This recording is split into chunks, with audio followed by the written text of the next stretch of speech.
Deep under the earth crust. ये अर्थ की crust में पाया जाता है, या तो उसके साथ ऑयल भी होता है पेट्रोलियम डिपॉजिट ऊपर। तो कुछ वेल्स जो है उनको डग किया जाता है, खोदा जाता है, ताकि वहां से नेचुरल गैस प्रोड्यूस हो और as well as petroleum oil भी प्रोड्यूस हो। तो नेचुरल गैस जो है वो कैसे बनता है? It's formed under the earth by the decomposition of vegetable matter lying under water. यानी ये जो नेचुरल गैस है ये हमें कहाँ पर मिलता है? अर्थ के नीचे, जहां पर इसको डिकम्पोजिशन हो जाता है, ये जो वेजिटेबल मैटर वगैरह होता है पानी के नीचे, तो वो जब डिकम्पोज हो जाता है उस तरीके से हमें वहां पर ये मिलता है। तो ये डिकम्पोजिशन कैसे होता है? It is carried bye anaerobic bacteria. यानी जब इस पे एनारोबिक बैक्टीरिया जो होते हैं, यानी जो एब्सेंस ऑफ एयर में इस पर एक्ट करते हैं वो बैक्टीरिया, तो इस तरीके से हमारा ये जो नेचुरल गैस है और पेट्रोलियम ऑयल है वो मिल जाता है। जैसे कोल और पेट्रोलियम है, तो नेचुरल गैस जो है वो एक फॉसिल फ्यूल है। यहां तक समझ आया? Yes ma'am. तो इंडिया की बात अगर हम करेंगे तो उसमें वास्ट रिजर्व्स है किस किस नेचुरल गैस की। अगर हम इंडिया की बात करेंगे, नेचुरल गैस जो है वो कहाँ पर पाया जाता है? त्रिपुरा में पाया जाता है, राजस्थान में पाया जाता है, महाराष्ट्र में पाया जाता है, कृष्णा और गोदावरी डेल्टा में भी पाया जाता है। तो जब नेचुरल गैस को हम कंप्रेस करेंगे, यानी हम उसमें प्रेशर अप्लाई करेंगे, तो उसको हम कहेंगे कंप्रेस्ड नेचुरल गैस, और शॉर्ट फॉर्म में हम कह सकते हैं CNG। ठीक है। इनफैक्ट अगर हम नेचुरल गैस की बात करेंगे, वो स्टोर होता है अंडर हाई प्रेशर। किस फॉर्म में प्रेजेंट होता है? CNG फॉर्म में ही प्रेजेंट होता है, और उस पर हाई प्रेशर एक्ट करता है। तो इजी हो जाता है इसमें स्टोर करना, ट्रांसपोर्ट करना इसको, और यूज नेचुरल गैस को किस CNG फॉर्म में। जब ये CNG फॉर्म में होता है तो वो इजी हो जाता है हमारे लिए स्टोर करना, ट्रांसपोर्ट करना, और फिर आगे उसको नेचुरल गैस फॉर्म में यूज करना, सॉरी। तो नेचुरल गैस जो है उसको हम क्लीन फ्यूल कहते हैं। ठीक है। अब ये जो नेचुरल गैस है इसको हम क्लीन फ्यूल क्यों कहते हैं? क्योंकि ये जलता है लेकिन ये कोई धुआं, पोल्यूशन का वो कुछ सब्सटेंस वो कुछ भी प्रोड्यूस नहीं करता, इसीलिए हम इसको क्लीन फ्यूल भी कहते हैं। यहां तक समझ आया? हाँ। तो अगर हम यहाँ पर देखेंगे एडवांटेजेस किसी नेचुरल गैस या कंप्रेस्ड नेचुरल गैस, यानी जिसको हम CNG कहते हैं, अगर हम उसकी एडवांटेजेस देखेंगे नेचुरल गैस की या CNG जो है, that is a good fuel. क्यों? क्योंकि ये जल्दी इजीली बर्न हो जाता है और इसमें बहुत सारी हीट प्रोड्यूस हो जाती है। और नेचुरल गैस जो है वो बर्न होता है विद द स्मोकलेस फ्लेम, यानी इसमें फ्लेम निकलता है लेकिन धुएं के बगैर, और उसकी वजह से कोई भी पोल्यूशन नहीं होता है। और ये कोई ऐसा पॉइजनस गैस भी प्रोड्यूस नहीं करता जब इसको जलाया जाता है।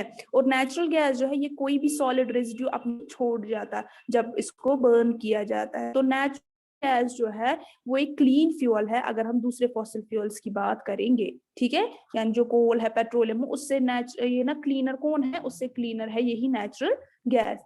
और नेचुरल गैस या CNG जो है ये कंप्लीट फ्यूल है खुद में ही। ठीक है।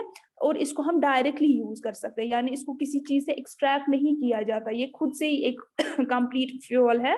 तो जिसको हीटिंग पर्पसेस के लिए इस्तेमाल किया जाता है होम्स में, इंडस्ट्रीज में। ठीक है। और इसमें कोई भी चीज ऐड करने की जरूरत नहीं है इससे ये फ्यूल बन जाए, यानी ये पहले से ही कंप्लीट फ्यूल मौजूद है। यहां तक समझ आया?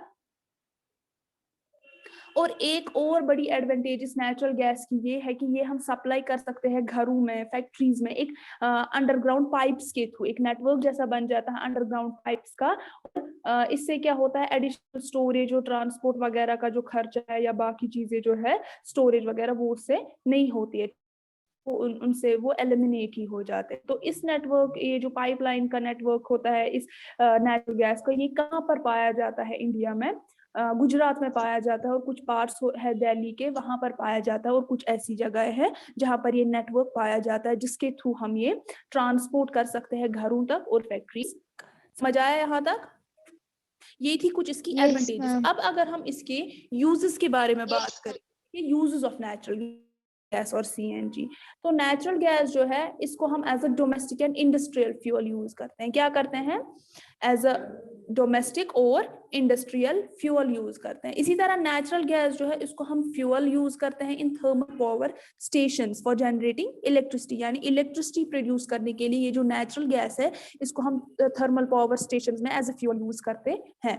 और कंप्रेसर नेचुरल गैस या सीएनजी जो है उसको हम इंक्रीजिंगली यूज करते हैं, ज्यादा यूज करते हैं एज अ फ्यूल किन में, ट्रांसपोर्ट व्हीकल्स में, जैसे कि कार्स में, बसेस में, ठीक है, किसके बदले, पेट्रोल और डीजल के बदले, ठीक है। तो सीएनजी जो एक अल्टरनेटिव है इसके लिए, पेट्रोल और डीजल के लिए, क्योंकि ये बहुत क्लीन फ्यूल है, ये पोल्यूशन भी क्रिएट नहीं करता, ठीक है, तो इसीलिए इसको ज्यादा प्रेफरेंस देते हैं।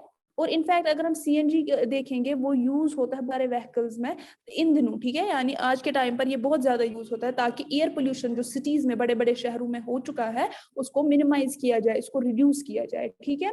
तो सीएनजी जो है उसको व्हीकल्स में यूज किया जाता है, जो यूज किया जाता है व्हीकल्स में वो सिलेंडर्स में फिल हुआ होता है। तो ये सिलेंडर्स जो है इनको फिर फिल किया जाता है, रिफिल किया जाता है फिर से कहाँ पर, जो compressed natural gas filling stations होते हैं, तो वहां पर फिर इनको वहीं से रिफिल किया जाता है। और नेचुरल गैस जो है उसको as a source of hydrogen gas बताया गया है टू मैन्युफैक्चर फर्टिलाइजर्स, ठीक है।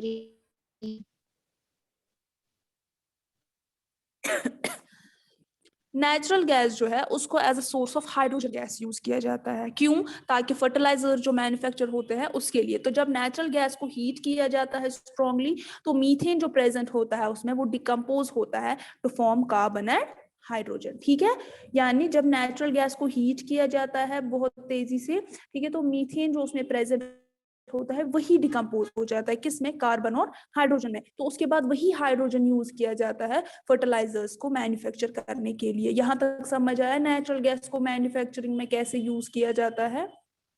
फिर से बताती हूँ, नेचुरल गैस जो है वो एक सोर्स है हाइड्रोजन गैस। तो कैसे, जब नेचुरल गैस को हीट किया जाता है, बहुत ज्यादा हीट किया जाता है, क्योंकि इसमें ऑलरेडी प्रेजेंट होता है मीथेन, जो कि मैंने बोला, ठीक है, ये ज्यादा कॉन्स्टिट्यूएंट इसी का होता है। तो मीथेन जो है वो डिकम्पोज हो जाता है ऑन हीटिंग, जब इसको हीट किया जाता है वहां से मीथेन प्रोड्यूस होता है। मीथेन फिर डिकम्पोज होता है कार्बन और हाइड्रोजन में। तो यही हाइड्रोजन फिर यूज किया जाता है फर्टिलाइजर्स को मैन्युफैक्चर करने के लिए। तो नेचुरल गैस जो हम यूज करते हैं, ये हम यूज करते हैं as a starting material. Starting material किसके लिए, यानी हम ऐड करते हैं कुछ ऐसे नंबर ऑफ केमिकल्स में, उनको बनाने के लिए हम ये यूज करते हैं, जिनको हम पेट्रोकेमिकल्स कहते हैं। What are they known as petrochemicals, यानी पेट्रोकेमिकल्स बनाने के लिए हम नेचुरल गैस का इस्तेमाल करते हैं, वो भी हम ऐड करते हैं, तब जाके वहां से कुछ नंबर ऑफ केमिकल्स निकलते हैं जिनको हम पेट्रोकेमिकल्स कहते हैं। यहाँ तक समझ आया सबको? Yes, ma'am.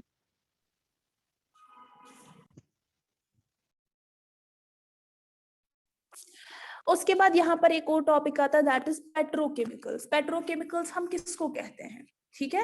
तो बहुत सारे यूजफुल केमिकल सब्सटेंसेस जो होते हैं जो हमें पेट्रोलियम और नेचुरल गैस से मिलते हैं, ठीक है। तो वो केमिकल्स जो हमें मिलते हैं कहाँ से, पेट्रोलियम से और नेचुरल गैस से, उनको हम पेट्रोकेमिकल्स कहते हैं। क्लियर? तो पेट्रोकेमिकल्स की कुछ एग्जांपल्स अगर हम देखेंगे, जैसे मिथाइल अल्कोहल है या इथाइल अल्कोहल है, फॉर्मल्डिहाइड है, एसीटोन है, एसिटिक एसिड है, इथाइलिन है, बेंजीन है, टॉलिन है, विनाइल क्लोराइड है, हाइड्रोजन है। तो ये कुछ ऐसे पेट्रोकेमिकल्स है जो हमें किससे मिलते हैं, जब हम पेट्रोलियम और नेचुरल गैस को एडअप करते हैं और उनका मैन्युफैक्चर करते हैं, तो वहां से हमें ये प्रोडक्ट्स मिलते हैं। तो पेट्रोकेमिकल्स जो अगर हम देखेंगे ये बहुत इंपॉर्टेंट है, क्यों, क्योंकि ये हम बहुत सारे मटेरियल्स को, यूजफुल मटेरियल्स को मैन्युफैक्चर बनाने में यूज करते हैं। यानी ये तो खुद निकलते हैं कहाँ से, पेट्रोलियम और नेचुरल गैसे बनाते हैं पेट्रोकेमिकल्स, और ये पेट्रोकेमिकल्स हम आगे जाके बहुत सारे मटेरियल्स में यूज करते हैं उनको बनाने में। जैसे डिटर्जेंट्स को बनाने में हम पेट्रोकेमिकल्स का यूज करते हैं, सिंथेटिक फाइबर, जैसे कि पॉलिस्टर है, नाइलॉन है, एक्रिलिक है, ये कुछ सिंथेटिक फाइबर्स है जिनमें हम इनको यूज करते हैं। या इसी तरह से प्लास्टिक्स की बात करेंगे, जैसे पॉलीथीन है, पॉलीविनाइल क्लोराइड यानी पीवीसी जिसको हम कहते हैं, या इसी तरीके से बेकलाइट है, ये कुछ प्लास्टिक्स है, इनमें भी हम पेट्रोकेमिकल्स का इस्तेमाल करते हैं। या सिंथेटिक रबर्स होते हैं, ड्रग्स होते हैं, डाइज, परफ्यूम्स होती है उनमें भी यूज होता है, फर्टिलाइजर्स है, इंसेक्टिसाइड्स है, एक्सप्लोसिव्स है, तो इन सब चीजों में हम ये यूज करते हैं। तो हाइड्रोजन गैस जो बना है पेट्रोकेमिकल से फ्रॉम ए नेचुरल गैस, ठीक है। तो हाइड्रोजन गैस जो इस नेचुरल गैस से बनता है उसको हम मैन्युफैक्चर किस में करते हैं, जो कि मैंने पहले भी बोला, उसको हम मैन्युफैक्चरिंग के लिए यूज करते हैं, फर्टिलाइजर्स की मैन्युफैक्चरिंग, जैसे अमोनियम नाइट्रेट या यूरिया। तो ये पेट्रोलियम जो है ये सिर्फ फ्यूल्स का सोर्स नहीं है सिर्फ, बल्कि ये हमें बहुत सारे रॉ मटेरियल्स भी प्रोवाइड करता है, किसकी सूरत में, पेट्रोकेमिकल्स की सूरत में, ताकि हम बहुत सारे नंबर ऑफ यूजफुल सब्सटेंसेस जो है उनको बना सके, ठीक है। तो इसकी एक ग्रेट कमर्शियल इंपॉर्टेंस है, तो इसीलिए ये जो पेट्रोलियम है इसको ब्लैक गोल्ड कहा जाता है, ठीक है। Due to its great commercial importance it is also known as, petroleum is also called as black gold. यहां तक समझ आया सबको? ब्लैक गोल्ड इसको क्यों कहा जाता है? क्योंकि ये हमें बहुत सारे कमर्शियल चीजों को बनाने में यूज करता है, जिसको मार्केट में आगे जाके बहुत वैल्यू है, जो हमें बहुत जरूरत पड़ती है, तो इसीलिए इसको ब्लैक गोल्ड कहा जाता है, ठीक है। तो ये this was all about petrochemicals, natural gas, तो ये तो हमने पढ़ा। अब यहाँ पर ये जो एनर्जी रिसोर्सेज है हमारे अर्थ पर, ठीक है, ये लिमिटेड है, जैसे कि मैंने कहा था एग्जॉस्टेबल और इनएग्जॉस्टेबल। ये जो एनर्जी रिसोर्सेज है जो हम आजकल यूज करते हैं डे टू लाइफ में, ठीक है, 3 एग्जॉस्टेबल रिसोर्सेज जैसे कि कोल है, पेट्रोलियम और natural gas, they are limited, ये एग्जॉस्टेबल है। तो जो अमाउंट ऑफ कोल है या पेट्रोलियम और नेचुरल गैस जो इस अर्थ पर प्रेजेंट है वो लिमिटेड है। तो ये जो रिजर्व्स ऑफ कोल है या पेट्रोलियम है और नेचुरल गैस है, ये सिर्फ और सिर्फ ऑलमोस्ट 100 ईयर्स तक रह सकते हैं, यानी उससे ज्यादा नहीं रह सकते। क्यों? क्योंकि ये जो प्रेजेंट स्टॉक है कोल, पेट्रोलियम और नेचुरल गैस का, ये एक टाइम पर अर्थ में जो है ये एग्जॉस्ट हो जाएगा और उसकी नई सप्लाईज नहीं बन सकती, ठीक है। फॉसिल फ्यूल्स की हमारे पास नई सप्लाईज अवेलेबल नहीं हो सकती फ्यूचर में। क्यों? क्योंकि इसको मिलियंस ऑफ ईयर्स लगते हैं बनने में। तो अब इंसान उतना वेट तो नहीं करेगा, मिलियन ईयर्स तक तो नहीं जी पाएगा ना, और फिर से यूज करेगा। तो इसीलिए ये जो कोल, पेट्रोलियम और नेचुरल गैस है, इनकी तादाद जो है, इनकी क्वांटिटी जो है वो लिमिटेड है इस अर्थ में, ठीक है। नो डाउट ये बन जाएंगे फिर से, लेकिन इसको मिलियंस ईयर्स लगेंगे, पता नहीं तब तक क्या हुआ होगा, ठीक है। तो इनको डेड ऑर्गेनिजम्स को कन्वर्ट होने में, फॉसिल फ्यूल्स में कन्वर्ट होने में बहुत मिलियंस ऑफ ईयर्स लग जाएंगे। तो फॉसिल फ्यूल्स जो है हमें उनको बहुत ही केयर और कॉशन से यूज करना चाहिए और उनको वेस्ट भी नहीं करना चाहिए, ठीक है। क्योंकि अगर हम देखेंगे आजकल पॉपुलेशन बहुत ज्यादा बढ़ रही है और उसकी वजह से जो ह्यूमन डिमांड्स है वो ज्यादा इंक्रीज हो रही है।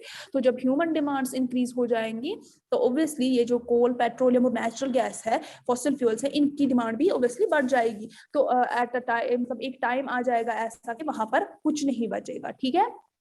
और ये जो फॉसिल फ्यूल्स जो है, ये जो बर्न हो रहे हैं, ये भी एक मसला बन गया है। क्यों? क्योंकि ये as a major source of air pollution है, ठीक है। क्योंकि ये major source of air pollution, इसकी वजह से एयर पोल्यूशन बहुत ज्यादा होता है, और इसकी वजह से ये जो फॉसिल फ्यूल्स हैं इनके इस्तेमाल की वजह से ग्लोबल वार्मिंग के साथ भी इसकी लिंक है, ठीक है। क्योंकि इसमें बहुत ज्यादा ये जब हम इन फॉसिल फ्यूल्स को जलाते हैं तो वहां से बहुत ज्यादा ग्रीन हाउस गैसेस निकलते हैं, यानी कार्बन डाइऑक्साइड गैस निकलता है, ठीक है। तो जितना हम फॉसिल फ्यूल्स को कम यूज करेंगे, ऑब्वियसली हमारा जो एनवायरनमेंट है वो कम हो जाएगा और ग्लोबल वार्मिंग की रिस्क जो है वो भी स्मॉल होगी। तो इस डिस्कशन से हम ये कंक्लूड करते हैं कि हमें जो फॉसिल फ्यूल्स है हमें वो तभी यूज करने चाहिए जब हमें उनकी बहुत ज्यादा जरूरत होगी, ठीक है। यानी ऐसे उनको बहुत ज्यादा जरूरत होगी तब जाके हम इनको यूज कर सकते हैं, ठीक है। क्यों? अगर हम ऐसा करेंगे पहले, ये जो फॉसिल फ्यूल्स की अवेलेबिलिटी है ये शायद और ज्यादा देर तक रह सकती है इनकी अवेलेबिलिटी, यानी ये जल्दी उतने खत्म नहीं होंगे, और इसकी वजह से एयर पोल्यूशन भी कम हो जाएगा और क्लीनर एनवायरनमेंट बन जाएगा, और ग्लोबल वार्मिंग की जो रिस्क है वो भी क्या हो जाएगी, वो कम हो जाएगी, रिड्यूस हो जाएगी, ठीक है। तो फॉसिल फ्यूल जैसे यहाँ पर कोल है, पेट्रोलियम और नेचुरल गैस है, इनको हम लैब्स में भी प्रिपेयर नहीं कर सकते डेड ऑर्गेनिज्म से, ठीक है। आप सोचेंगे कि हम इनको लैब्स में बनाएंगे, आजकल तो टेक्नोलॉजी, क्योंकि ये जो फॉसिल फ्यूल्स की फॉर्मेशन है वो एक बहुत स्लो प्रोसेस है, ठीक है।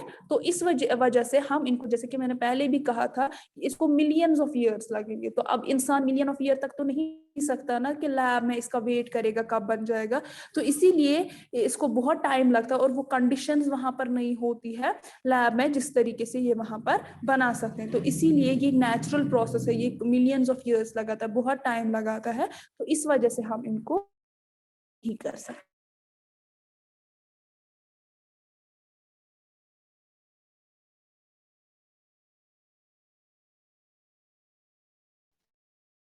आवाज नहीं आ रही है मैम।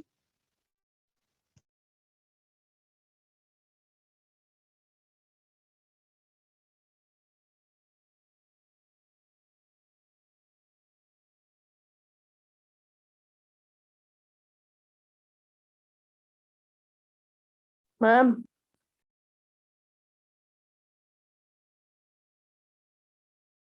मैम आपकी आवाज नहीं आ रही है।